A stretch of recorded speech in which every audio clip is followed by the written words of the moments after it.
Hello, welcome to Trigger Care. I'm Alex. Today I'm going to be going over something very interesting. My grandmother was a school psychologist and she had a master's degree, and for her master's degree she had to write a dissertation that I am in possession of, and it's called Child Abuse and Neglect, the Educator's Role. And I was kind of flipping through it, looking at it, and it had a chapter about who are our abusers, where do they come from, that sort of deal. And I thought it was super interesting, so I'm going to share it. I was very lucky to have a psychologist grandmother, because she definitely knew a lot, and she helped me out a lot. So, let's get into it. So, who are our abusers? She brings up 8 models, and granted, this was written in 1978. So this is a number of years old now, but there's still some really interesting theories and research that she brings up. So let's start and do it. The 8 models to show us who and how child abusers come about. The first model that she talks about is called the Psychodynamic Model, and it's the earliest model. It states a lack of the mothering imprint, being raised without the experience of being nurtured and mothered themselves, meaning the abusive parent, leads to their inability to do it as an adult. Some symptoms include lack of trust, tendency towards isolation, non-supportive marital relationships, excessive expectations towards the child, and a special child, hyperactive or different in some way from the norm. The parent-child roles are reversed with this sort of parent, where they look to the child to nurture and love them instead of nurturing and loving the child. Another factor, parent shows behavior which they experience during their own childhood.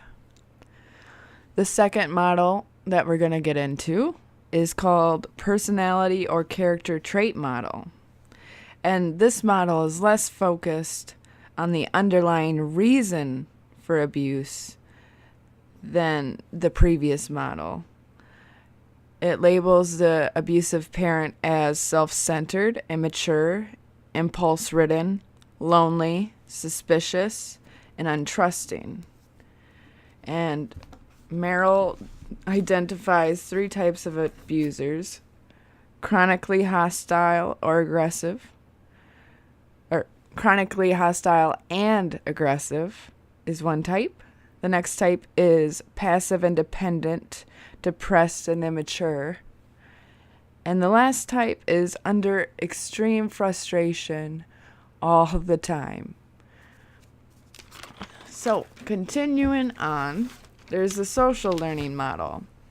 And that's the idea that it is the failure of abusive persons to acquire the skills to function adequately in the home and society, along with an ignorance of child development and a use of physical discipline which they received as a child that produces child abusers.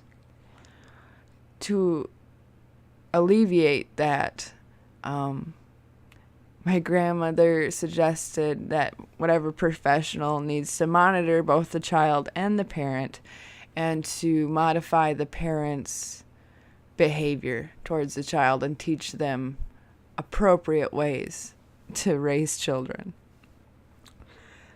The next model that she talks about is the family structure model. And that states abuse is a result of alliances, coalitions, enmeshments, and disengagement among family members. And it states 3 main reasons for child abuse, or situations, I should say, not reasons. in the case of illegitimate and unwanted children, when the parents side against the child or the parent and child side against their parent, or when scapegoating takes place by the parent taking their frustrations out on the child, and disengagement is explained as a parent declining to play a significant role in the family. This next model that she talks about is called the environmental stress model. Child abuse is a multi-dimensional problem. Stress is the cause of the abuse, and factors that play into it is poverty, poor education, and occupational stress. Economic or environmental stress increase, so does the abuse and physical discipline used more by the working class and poor. All right, on to the sixth model that she mentions, and that's called social psychological factors. Stress that causes child abuse stems from several sources: marital dispute, too many children, unemployment, social isolation, unwanted children, or from a problem child. Combined with other factors such as social class and community, norms that sanction violence, thus parents act as a role model for violence.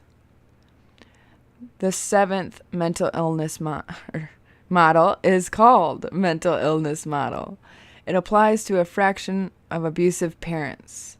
Kemp states no more than 5% of abusive parents are psychotic. Limbic system abnormalities in the brain can cause excessive aggression. And this is just saying that the parent is sadistic and has no mercy when it comes to their children. And the eighth model that she brings up is called psychosocial system and shifting symbiosis. And it includes all the previous models that I just stated, in addition to the idea of interaction or the shifting dynamic forces at work in the family, which abuse occurs in the environment and culture in which the family lives.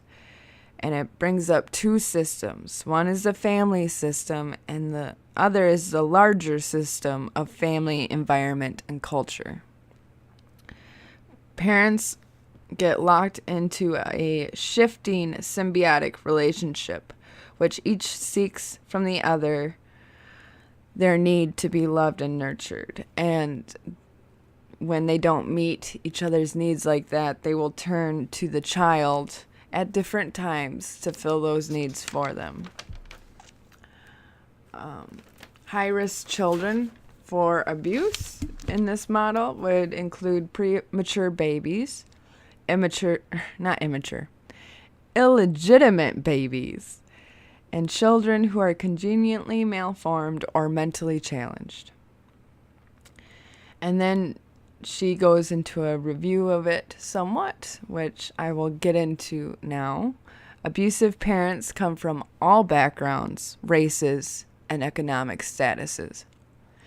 4 characteristics for abusive parents are listed out as low self-esteem, isolation from friends and relatives, fear of rejection, along with distrust of others, and low tolerance for frustration.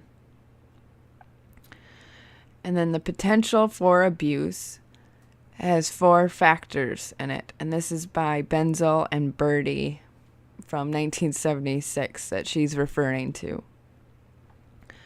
First factor for potential of abuse would be how the parents themselves were raised. Developed cycle of living as an abused child themselves, they are more inclined to abuse their own children. The second factor is the inability of families and of the abusing parents in particular to use people to help them when they are uptight with their children. So plainly put, for the second one, parents who don't reach out for help when their family is in crisis. The third factor for potential of abuse would be unstable marital relationship. And this can stem from a lot of different situations, from premarital conception, from a youthful marriage, from unwanted pregnancies, from forced marriages, from emotional and or financial difficulties. And the last potential for abuse factor is how parents see the child. They expect the child to do things for them at a very early period of life. They have an inappropriate expectation of the child's level of functioning and a child's capacity to respond at any given developmental age.